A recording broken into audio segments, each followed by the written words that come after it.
तो दोस्तों स्वागत है वापस से आपका मेरा इस न्यू वीडियो में। और आज हम बात करने जा रहे हैं जहाँ पर साइंस की हमारी सीरीज चल रही थी और बॉडी के बहुत सारे जो तंत्र यानी कि सिस्टम उसके बारे में बात कर रहे थे।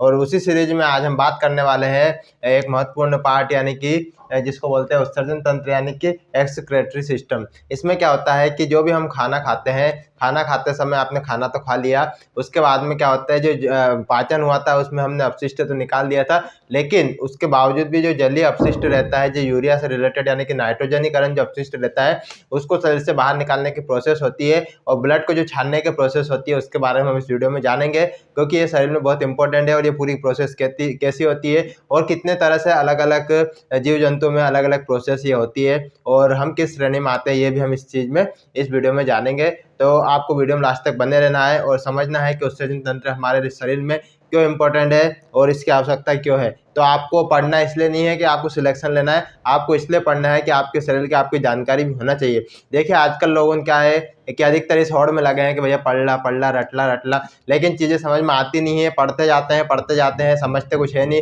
ना तो उनको बाहर का याद रहता है ना अंदर का याद रहता है, और बस रटी रटाई एग्जाम में कहानी रहती है और कुछ चीज़ें याद रखते कुछ चीज़ें भूल जाते हैं और फिर सफल नहीं हो पाते। तो इसलिए हमारा लक्ष्य हमारा मोटिव यही है कि पढ़ो ऐसा जो याद रहे हमेशा और चीज़ें डिटेल में समझ में आए। तो वीडियो बड़ा हो तो ये मत समझना कि यार छोड़ दें, वीडियो पूरा देखना, चीज़ें पूरी क्लियर करने की मैं प्रयास करूंगा। तो आते हैं वीडियो में और बात करते हैं। सबसे पहले उत्सर्जन क्या है, तो उत्सर्जन वो है हमारे शरीर में मेटाबॉलिज्म यानी कि उपापचय क्रियाओं के फलस्वरूप जो भी अपशिष्ट पदार्थ बनता है उसको बाहर निकालने की प्रक्रिया ही उत्सर्जन कहलाती है। ठीक है, आपने जो भी जल वगैरह अन्य ग्रहण किया या फिर कोई भी प्रोटीन कार्बोहाइड्रेट क्लोराइड जो भी लिया उसको आप शरीर से बाहर निकालने के बाद में जो अपशिष्ट बचता है पाचन के बाद में, कुछ चीज़ें तो शरीर एब्जॉर्ब कर लेता है, शरीर अपने काम में ले लेता है, उसके बाद में अपशिष्ट तो बचेगा ना। आपने सांस ली, सांस लेने में आपका क्या गया ऑक्सीजन, लेकिन उसके बाद में CO2 भी निकाल रहा है, तो CO2 भी एक तरह का उत्सर्जन है। ठीक है, उसके बाद में आपने जल लिया, जल के बाद में जल में जो अपशिष्ट था वो निकला तो वो भी एक उत्सर्जन है। ठीक है, उसके बाद में नाइट्रोजनीकरण पदार्थ आपने लिया, नाइट्रोजन पदार्थ जब आपस में टूटते हैं तो एमिनो एसिड बनाते हैं और उसके साथ में यूरिया वगैरह बाहर निकलता है, तो वो क्या है, वो भी उत्सर्जन के काम में आता है, वो भी एक तरह का उत्सर्जन है। तो ठीक है, ये इस तरह से उत्सर्जन होता है। उत्सर्जन तीन तरह के होते हैं। क्या होते हैं? तीन तरह के। कौन कौन से होते हैं? अमेनोटेलिज्म, यूरियोटेलिज्म और यूरिकोटेलिज्म। ये क्या बवाल है? देखिए क्या होता है कि हर प्राणी दुनिया में एक ही तरह से उत्सर्जन नहीं करता है, यानी कि हर व्यक्ति, हर प्राणी, हर जीव जंतु यूरिया ही नहीं निकालता है उत्सर्जन में। उसके साथ साथ वो क्या करते हैं, कुछ अमीनो निकालते हैं, अमोनिया निकालते हैं। अमोनो मतलब अमोनिया, यूरिया मतलब यूरिया और यूरिको मतलब यूरिक एसिड। तीन तरह का उत्सर्जन करते हैं। क्या होता है, अमीनो जो अमोनिया है, NH3 जो अमोनिया है, ये बहुत विषैला विषाक्त पदार्थ है। अब विषैला पदार्थ है तो इसको निकालने के लिए अधिक जल की आवश्यकता होगी। क्या होगा? जिसके पास अधिक जल है, जिस प्राणी में जो जल में रहने वाला है, वही अमोनिया का उत्सर्जन कर सकता है, क्योंकि ये बहुत विषाक्त यानी कि जहरीली चीज़ है। अमोनिया का उत्सर्जन नहीं कर पाएगा क्योंकि ये बहुत जहरीला और विषाक्त है। अगर इसका प्राकृतिक में खुली जगह पे उत्सर्जन हुआ तो वो शरीर को बहुत क्षति पहुंचा सकता है। ठीक है, तो इसलिए कहाँ पर होगा उत्सर्जन? जहाँ पर अधिक पानी है। ठीक है, आप सभी में जो हम निकालते हैं उत्सर्जन करते हैं वो अमोनिया नहीं होता है, वो यूरिया होता है। ठीक है, तो कौन करेगा? अमोनिया का उत्सर्जन कौन करेगा? जो जलीय जीव। जलीय जीव कौन से? जो मछली वगैरह होते हैं, मगरमच्छ वगैरह होते हैं, ये अमोनिया का उत्सर्जन करते हैं। ठीक है, आपको याद रखना है। उसके बाद में होता है यूरियोटेलिज्म। यूरियोटेलिज्म में क्या होता है, उसके साथ एक चीज याद रखना है कि अमोनो यानी कि अमोनिया का उत्सर्जन वो भी करता है टेटपोल। टेटपोल क्या होता है, मैंने पिछले वीडियो में बताया था। टेटपोल होता है जो आपकी मेंढक होती है, मेंढक के जो छोटा बच्चा होता है जो शिशु अवस्था में रहता है तो उसको टेटपोल बोलते हैं, और जब बड़ा हो जाता है उसको मेंढक बोलते हैं। तो वो जलीय अवस्था में रहता है तो वो भी क्या करता है, अमोनोटेलिज्म यानी कि अमोनिया का उत्सर्जन करता है। उसके बाद में आता है यूरियोटेलिज्म। यूरियोटेलिज्म में क्या होता है, जब क्या है जो यूरिया का उत्सर्जन करता है। ऐसा प्राणी जीव जंतु दुनिया में जिसके पास पर्याप्त मात्रा में पानी है और जो पानी का सेवन कर सकता है, जैसे हम हैं। हम क्या है, हम इंसान है, हम यूरिया का उत्सर्जन करते हैं। हमारा जो नाइट्रोजन है वो यूरिया में कन्वर्ट होता है। पहले बनता अमोनिया है, अमोनिया के बाद में फिर वो यूरिया बनता है। ठीक है, ये चीज़ होती है। यहाँ पे भी अमोनिया बनेगा, यहाँ भी अमोनिया बनता है, यहाँ भी अमोनिया बनता है। लेकिन ये जो बॉडी स्ट्रक्चर है वो पानी की मात्रा के अनुसार अपने बॉडी का संचालन चेंज करती है और उसको उत्सर्जन के लिए बनाती है। तो जहाँ पर पानी अधिक है वो अमोनिया का उत्सर्जन कर देंगे। जहाँ पर थोड़ा पानी मिलता है और कुछ समय नहीं मिलता है, यानी कि पर्याप्त पानी की सुविधा हो जाती है, जैसे इंसान है, उभयचर जो भी है, उनके पास क्या होता है, यूरिया का उत्सर्जन होता है। मतलब उनका जो लीवर है वो क्या करता है, शरीर से यूरिया बना देता है, किसका? अमोनिया का। और फिर आता है यूरिकोटेलिज्म यानी कि यूरिक एसिड का उत्सर्जन। यूरिक एसिड क्या होता है, आपने देखा होगा पक्षी होते हैं, पक्षी जो करते हैं वो क्या करते हैं, वो भी उत्सर्जन करते हैं। तो उनका जो मल या जो रहता है अपशिष्ट, वो एकदम एकदम इस तरह से रहता है, चिपचिपा सा और एकदम अलग ही विचित्र तरह का लेंडी टाइप में आपने देखा होगा वो रहता है। तो वो क्या होता है, यूरिक एसिड होता है। उसमें क्या करती है, उसकी बॉडी अधिक से अधिक पानी को निचोड़ लेती है, यानी कि पानी को सोख लेती है। पानी नहीं जाना चाहिए क्योंकि पानी उनको कम मिल पाता है, और पानी को सोख लेती है अधिक से अधिक, और पानी कम रहता है, और वो जो रहता है वो जल में अघुलनशील पदार्थ उत्सर्जन वो करते हैं। तो वो होता है यूरिक एसिड। क्या होता है, यूरिक एसिड। तो समझ गए आप, 3 तरह का होता है, अमोनो यानी कि अमोनिया का उत्सर्जन, यूरिक यानी कि यूरिया का उत्सर्जन, यूरिक एसिड मतलब यूरिकोटेलिस मतलब यूरिक एसिड का उत्सर्जन। तो ये होते हैं उत्सर्जन। अब उत्सर्जन का महत्व क्या है, इंपॉर्टेंस क्या है, महत्व क्या है, जरूरत तो होगी जब भी उत्सर्जन हो रहा है, नहीं तो मतलब ही क्या था। तो उत्सर्जित तत्वों का बाहर निकालना, उत्सर्जित तत्वों का बाहर निकालना मैंने आपको समझाया, CO2 वगैरह या फिर नाइट्रोजन पदार्थ, इनका बाहर निकालना, ये इंपॉर्टेंस है उत्सर्जन की। उसके बाद में क्या, पीएच मान व रक्त दाब नियंत्रण करना। ये क्या चीज़ है, देखिए आपके शरीर में जब ब्लड में, आपके शरीर में उत्सर्जन तंत्र जब नहीं होगा तो पदार्थ कहाँ जमेंगे, ये सब आपके ब्लड में जमेंगे। ब्लड में जब ये चीज़ें जमेगी तो क्या होगा, ये असंतृप्त होंगे, यानी कि ऐसी चीज़ें बढ़ाएंगे जो आपको ब्लड को क्षति पहुंचा सकते हैं, नुकसान पहुंचा सकते हैं।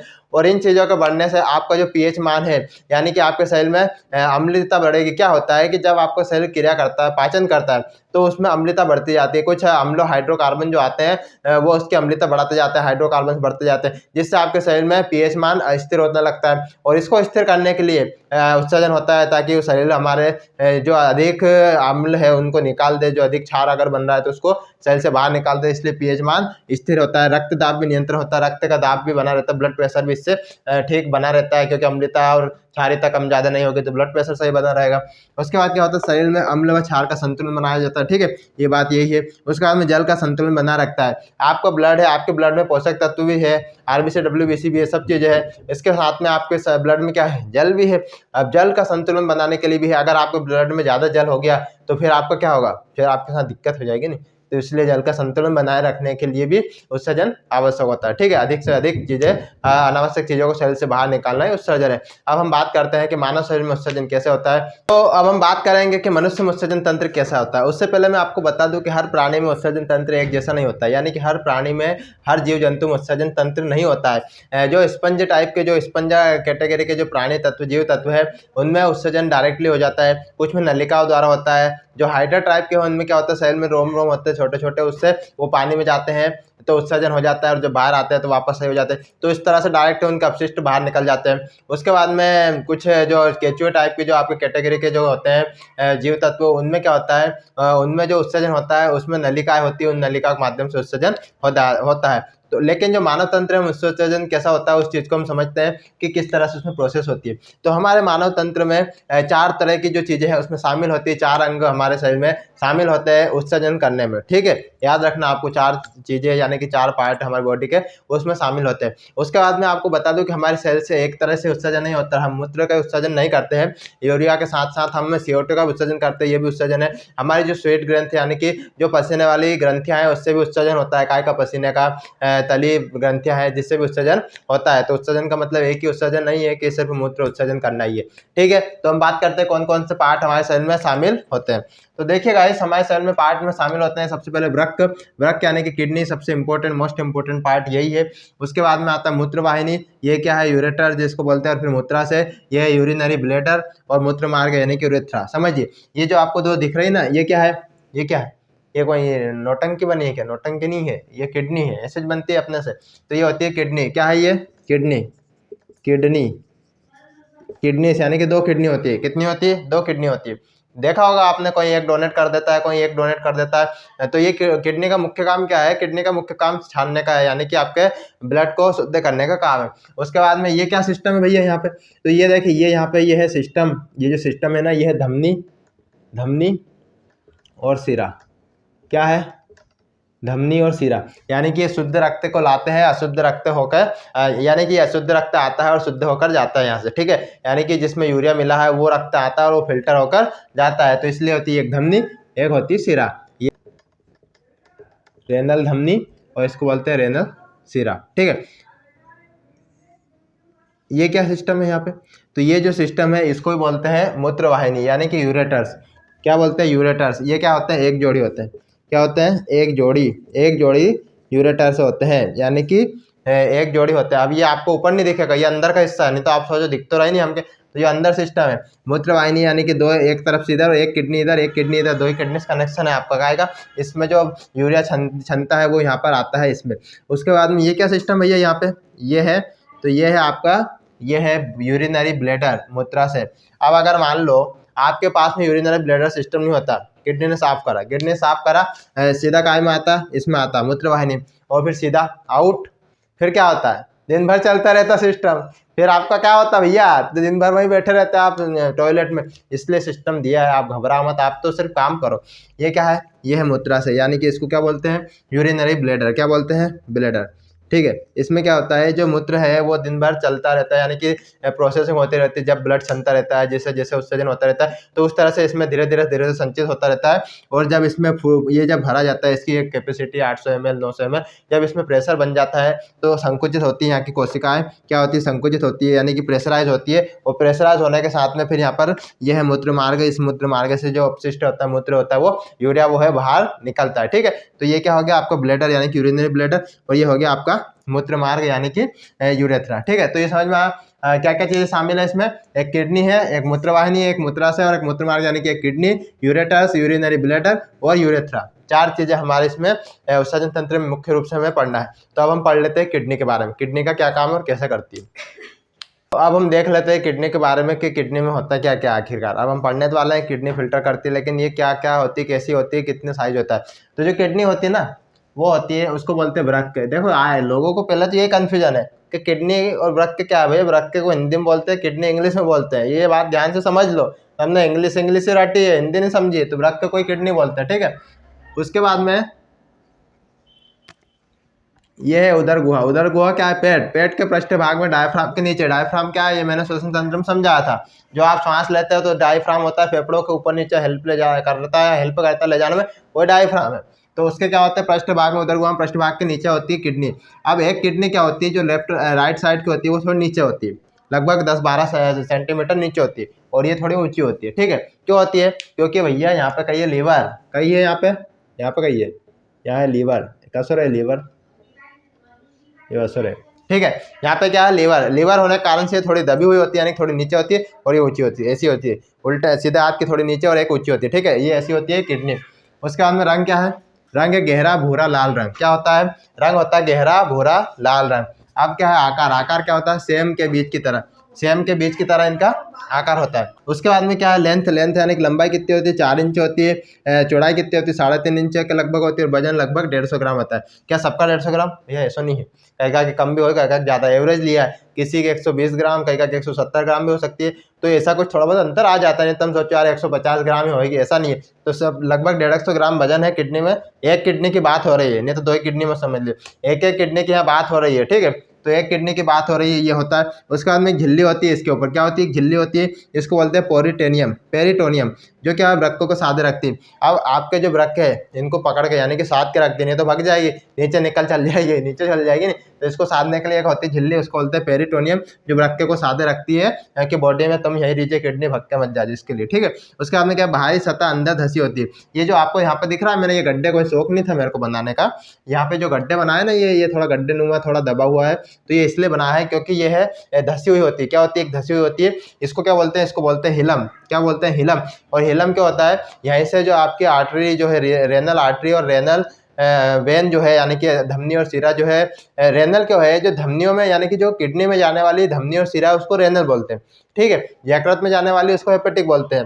ठीक है, ये याद रखना, नहीं तो रेनल धमनी क्यों बोल रहे हैं, क्योंकि वो इसमें जाती है किडनी में। तो रेनल धमनी आपकी जो है, ये जैसे हमने माने तो रेनल धमनी इसमें भी जाती है, इसमें भी जाती है, तो यहाँ पे रेनल धमनी आपकी जाती है, और रेनल सिरा यहाँ से बाहर आती है, तो इसलिए ये होता है। उसके बाद में क्या होता है, उसके बाद में बाहरी भाग जो होता है इसका, ये जो बाहरी भाग है इसका, इसको बोलते हैं कार्टेक्स, और अंदर का जो भाग होता है इसको बोलते हैं मेडुला। 2 भाग इसके बनाए जाते हैं यहाँ पर किडनी के। ठीक है, उसके बाद में सबसे छोटी इकाई क्या है, नेफ्रॉन। देखिए आपके जो फेफड़े हैं, फेफड़े की सबसे छोटी इकाई क्या है, फेफड़े की सबसे छोटी इकाई क्या है, उसको आप कमेंट बॉक्स में लिखिएगा, क्योंकि मैंने समझा चुका हूँ कि वो क्या होता है, तो आपको वो लिखना है। तो फेफड़े की सबसे छोटी इकाई जिस तरह से काम करती है ओली वैली जो होती है, उसी तरह से सबसे छोटी इकाई किडनी की होती है, वो है नेफ्रॉन। नेफ्रॉन जो होती है लाखों की संख्या में, और यही फिल्टरेशन का काम करती है। अभी हम फिल्टरेशन समझेंगे कैसे करती है। तो यही फिल्टरेशन का मुख्य काम करती है नेफ्रॉन, ठीक है। जैसे वहाँ पर ओली वैली जो होते हैं फेफड़ों में होते हैं, वायु कूप जो होते हैं वो मुख्य काम करते हैं, उसी तरह से यहाँ पे जो मुख्य काम करते हैं जो आपको दिख रहा है, इस तरह से मैंने दर्शाने की कोशिश करी है। ये क्या करते हैं, आपका नेफ्रॉन जो है तो छन्ने का काम करते हैं। इसके बारे में अभी पढ़ेंगे डिटेल में, तो आपको समझ में आया। और इन्हीं नेफ्रॉन के कारण से इसके अध्ययन को, किडनी के अध्ययन को क्या बोलते हैं, नेफ्रोलॉजी बोलते हैं। क्या बोलते हैं, नेफ्रोलॉजी।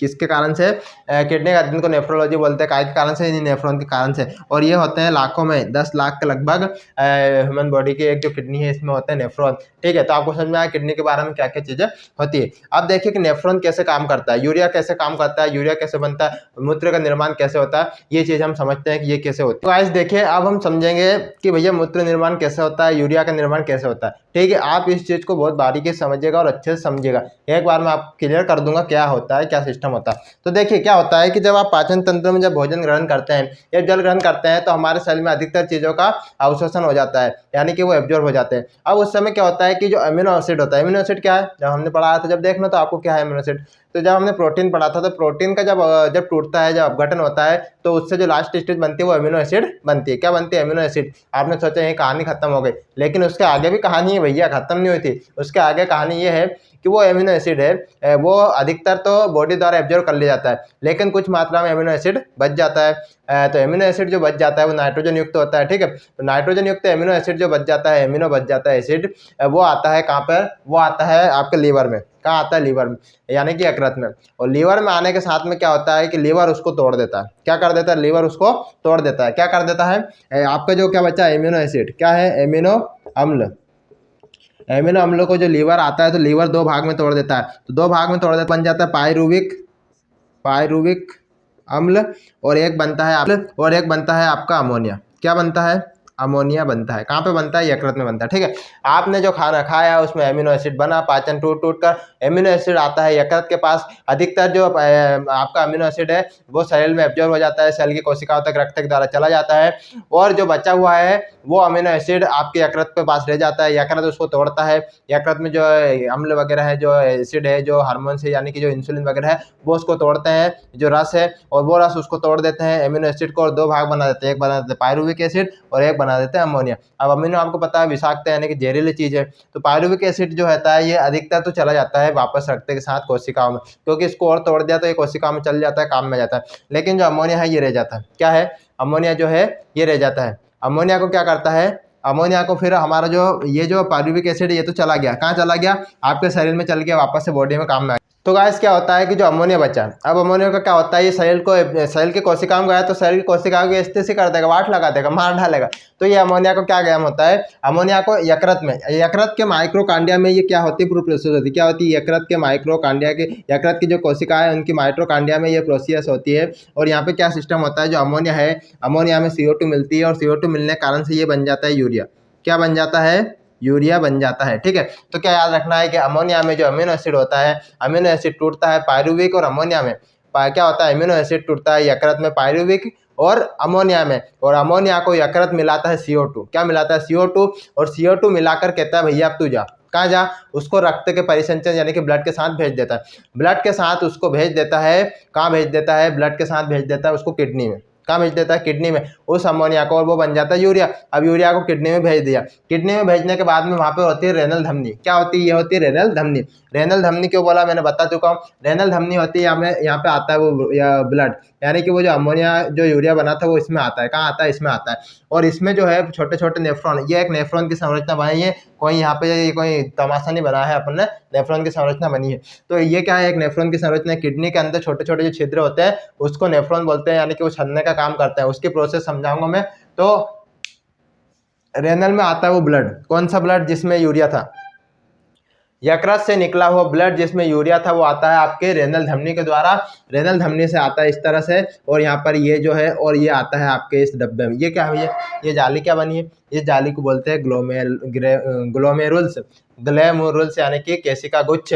कोशिका गुच्छ है, यानी कि एक तरह का गुच्छा है ये। इसमें क्या है, इसमें जब आप सूक्ष्मदर्शी देखो, ये देखो बहुत छोटी संरचना है, ये मैंने यहाँ दर्शाने के लिए साइंटिस्ट ने रिसर्च करा जो उसको बनाया, ये वो छोटी संरचना, छोटी छोटी चीज़ें होती है। तो क्या होता है, ग्लोमेरुलस यानी कि जो आपको ब्लड है वो आता है आपके नेफ्रॉन में, और नेफ्रॉन में एक ये जो बना हुआ है इसको बोलते हैं ग्लोमेरुलस यानी कि कोशिका गुच्छ, इसमें वो आपका ब्लड आता है, और इसमें छोटी छोटी छलने टाइप के वो लगे हुए हैं, छेद है इसमें। क्या होता है, जब बारीकी से देखा जाए तो इसमें बहुत छोटे छोटे छेद पाए गए, लाखों की संख्या, उन लाखों की संख्या से इस छेद में ये ब्लड आता है और ये छनता है। ये एक नेफ्रॉन की संरचना है, हमारे शरीर में जो किडनी है उसमें लाखों नेफ्रॉन है, उस नेफ्रॉन में ये ब्लड आता है और छनता है, और यहाँ से छनता है, उसमें ग्लूकोज जल वगैरह सब अलग अलग कर लिया जाता है। अब छानने के बाद में अपशिष्ट को यूरिया निकालने की प्रोसेस की जाती है। क्या होता है, यूरिया निकाला जाता है और ब्लड अलग किया जाता है। अब जो ब्लड निकलेगा उसमें ग्लूकोज भी है, वसा भी है, तो उसके अवशोषण के लिए वो आता है नीचे, यहाँ पे आता है, कहाँ पे आता है, इसमें आता है। तो ये जो आपको प्यालीनुमा संरचना दिख रही है, ये तो हो गया आपका ग्लोमेरुलस, यानी कि इसमें ब्लड आएगा और छनेगा। और ये जो दिख रहा है आपको, ये है बोमन संपुट, इसको बोलते हैं, क्या बोलते हैं, बोमन संपुट। इसमें वो आता है ब्लड, और ब्लड आता है तो उसमें ग्लूकोज वगैरह भी रहते हैं, वसा वगैरह, तो उसके छानने के लिए इसकी संरचना में बहुत सारी कोशिकाएं लगी होती है, वो कोशिकाएं करती है, उसको छान लेती है, उसको अवशोषित कर लेती है और वापस से ब्लड में मिला देगी। अगर मान लो ग्लूकोज आपके ब्लड से सब चला गया तो फिर क्या होगा, आपका गेम खत्म हो जाएगा। इसलिए बहुत सारी कोशिकाएं, बहुत सारी ग्रंथियां यहाँ पे लगी हुई होती है जो उसको खींच लेती है, जो आवश्यक तत्व है, और जो अनावश्यक तत्व है उसको छोड़ देती है। अब यूरिया जो है आपका जल, उसमें से जल भी खींच लेती है, ऑलमोस्ट जल जो खींच लेती है, तो उससे क्या होता है, ये जो पदार्थ बचता है जिसमें यूरिया होता है वो गाढ़ा हो जाता है, ठीक है, थोड़ा गाढ़ा हो जाता है पानी की तुलना में, और जो अवशोषित तत्व है उनको यहाँ छोड़ देती है, जो काम के तत्व उसको खींच लेती है। अब खींचने के बाद में इसमें नली में छोड़ दिया जाता है, और ये यूरिनरी एक्सक्रीशन यानी कि फिर नीचे जाता है, और नीचे जाने के बाद में क्या हो जाता है, मूत्र विसर्जन हो जाता है। और ये जो क्या सिस्टम है, ये जो आपका जो ब्लड बना, क्या हुआ, आपको जो ब्लड शुद्ध हुआ, ब्लड शुद्ध होने के बाद में इस रेनल सिरा में यहाँ से चला जाता है। ये बहुत सारी रेनल सिरा और रेनल धमनी और सिरा, इसमें पूरा जाल बिछा हुआ होता है, जिसके माध्यम से ट्रांसपोर्टेशन पूरा होता रहता है। यानी कि आपके यकृत से ब्लड आता है, कहाँ पे आता है, ग्लोमेरुलस में, यानी कि नेफ्रॉन में, और नेफ्रॉन के अंदर क्या प्रोसेस होती है, ग्लोमेरुलस में वो छनता है, छनने के बाद में बोमन संपुट में आता है, और यहाँ पे कुछ पदार्थ, जो आवश्यक पदार्थ है वो निकल के यहाँ पे इकट्ठे होते हैं और धीरे धीरे चलते रहते हैं, ऐसा नहीं रुक जाएंगे, धीरे धीरे क्रमाकुंचन की गति से धीरे धीरे चलते रहते हैं। और उसके बाद में जो काम की चीज़ें वो यहाँ से कोशिकाएं ब्लड वाली जो छीन लेती है, यानी कि काम में ले लेती है, ग्लूकोज वगैरह उसको नहीं जाने देती है, और जो अनावश्यक चीज़ें उसको छोड़ देती है, और वो यहाँ से आपकी जो यूरिनरी ब्लैडर वगैरह है वहाँ से नीचे उतर जाता है, और जो अपशिष्ट आपका जो काम की चीज़ें ब्लड ने खींची, ठीक है, वो ब्लड आपको वापस से रेनल सिरा के माध्यम से वापस से आपके शरीर में चला जाता है, ठीक है। तो ये प्रोसेस होती है, यह प्रोसेस होती है आपके पूरे ब्लड के छनने की, और ये प्रोसेस होती है किडनी की। आप समझो आपका किडनी कितना इंपॉर्टेंट काम करती है, ठीक है। तो आपको समझ में आया कि यूरिया का निर्माण कैसे होता है और मूत्र का निर्माण कैसे होता है, और फिर उत्सर्जन तंत्र कैसे काम करता है, ठीक है गाइस। अब इसी बीच में क्या होता है, पथरी हो जाती है। पथरी क्या होता है कि जो आपकी किडनी होती है, क्या होती है, जो किडनी होती है और जो मूत्र मार्ग है, यहाँ पे क्या होता है कि किडनी में क्या होता है, किडनी में यहाँ पे जो है कैल्शियम ऑक्सलेट, कैल्शियम ऑक्सलेट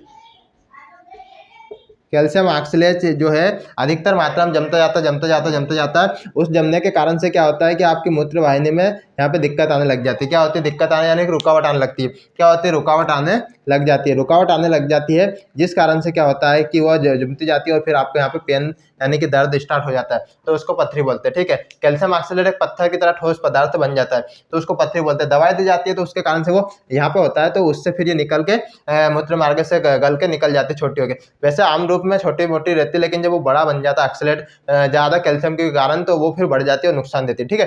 तो ये होती है पथरी। तो आपको पूरा समझ में आया होगा कि किस तरह से उत्सर्जन तंत्र काम करता है, और किस तरह से पूरा काम हमारी बॉडी में उत्सर्जन का काम होता है, कैसे यूरिया बनता है, कैसे मूत्र निर्माण होता है, और किस तरह से पूरी प्रोसेस होती है। तो गाइस, अब मुझे उम्मीद है कि आपको ये चीज़ें समझ में आई होगी। अगर आपको फिर भी कुछ दिक्कत आती है तो आप वीडियो को एक बार और देखिएगा। कोई ज़्यादा डिफिकल्ट चीज़ें है नहीं, आपको आसानी समझ में आ जाएगा, क्योंकि समझने की कोशिश कीजिए। कोई ज़्यादा कठिन चीज़ें नहीं है, बस छोटी छोटी चीज़ें समझना है। तो आप वीडियो लेवल से देख लीजिएगा। आपका भाई बहन दोस्त यार अगर कोई पढ़ाई कर रहा है तो उसको भी चीज़ें भेजिएगा, वो भी इन चीज़ों को समझ सके और याद कर सके। और आपको वीडियो कैसा लगा कमेंट करके जरूर बताइएगा। मिलते हैं हम आपसे नेक्स्ट वीडियो में, तब तक के लिए जय हिंद।